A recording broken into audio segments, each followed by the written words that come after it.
Hello there everyone out there on them streets. This is One Time Play here, back at it again with another one.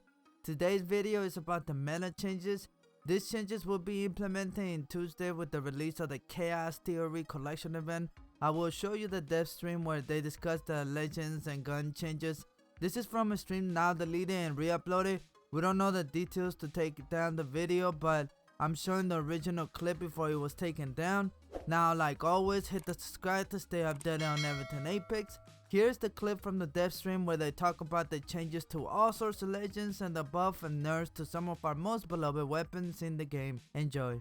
I think to close us out here, we do have some patch notes info coming out with this release as well. So we brought in John Larson, our man behind the meta.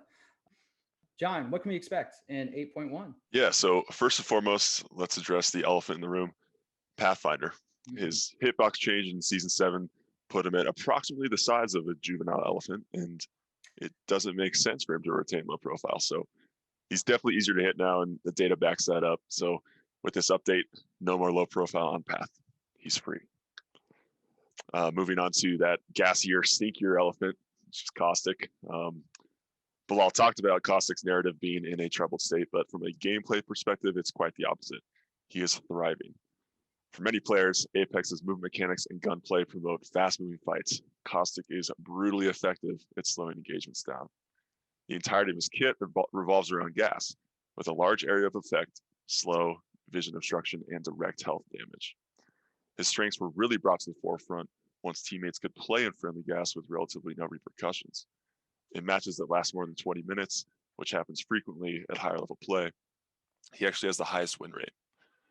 So while he's strongest in endgame, it's become clear that his gas is too strong in too many scenarios.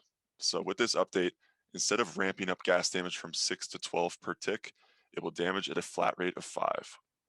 On the receiving end, this makes gas damage more predictable and less oppressive when calculating whether or not to push a Caustic setup. And a bit of a side note that I want to bring up, I often see requests for a quality of life change to color differentiate friendly and enemy gas.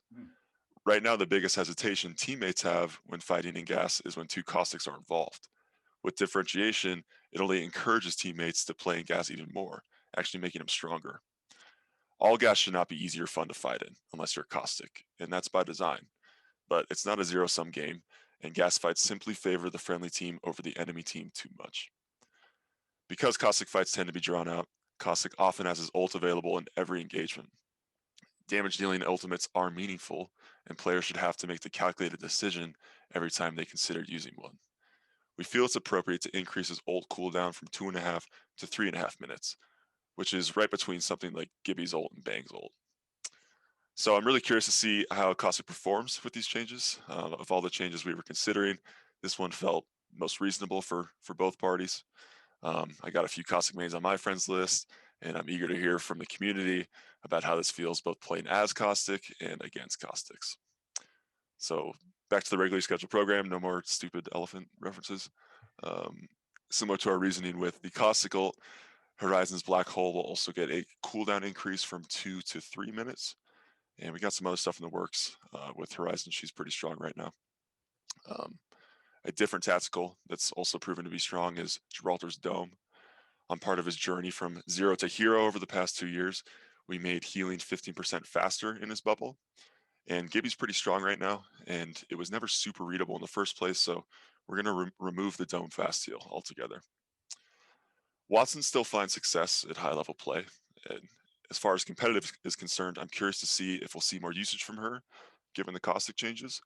But for all of us who are not competitive players, a reason her pick rate is low could be because she doesn't have much selfish power. So we're borrowing a little something from Octane, and Watson will now have passive shield regen. It'll be at a rate of 1 HP per second, which is half the rate of Octane's current health regen, but it will stack with her ult.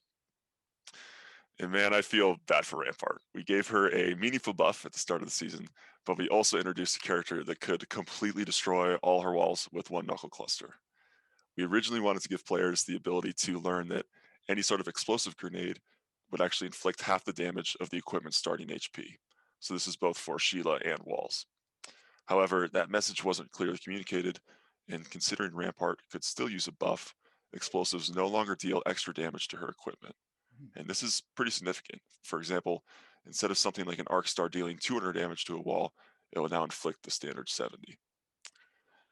Okay, let's talk weapons. We're happy with how the Season 8 weapon meta is shaking out, and we're pleased with the 30-30's usage so far. There are 3 weapon changes to mention this time around. The Hemlock's hipfire is on the strong side for a weapon that we think should excel in medium to long ranges.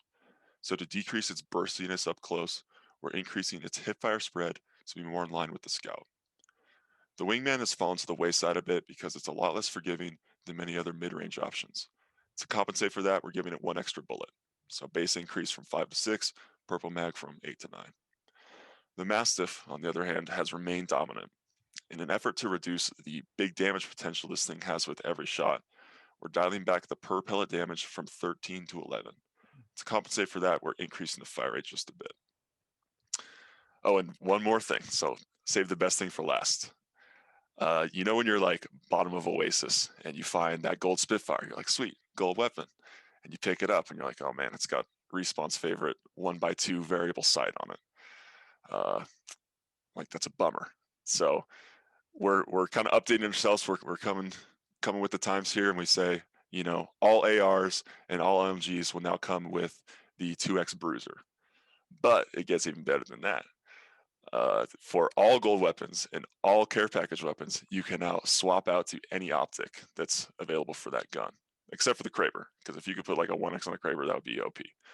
So for your Prowler, your PK, any gold weapon, you can swap any other optic that would work for that weapon. That's amazing. So, yeah, I got to give shout out to Devin YZ for implementing that change. That's an awesome change for sure. Oh my god. Yeah. Whoa. Yeah. I'm playing Watson in 8.1 also, by the way. Bringing her back. Those are some really cool changes.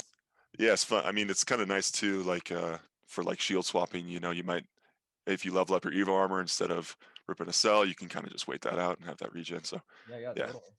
All right, thanks so much, John. It's a lot of like really cool, exciting stuff. And I think I'm going to be playing Watson, I think, a little bit more for this round for sure. But before we leave, we got Thank you so much for tuning in today. We will be uploading the rest of the dev stream as videos on their own, so subscribe to not miss any of them. Smash that like if you're excited for the update to go live. Until next time, this is One Time Play here, signing out.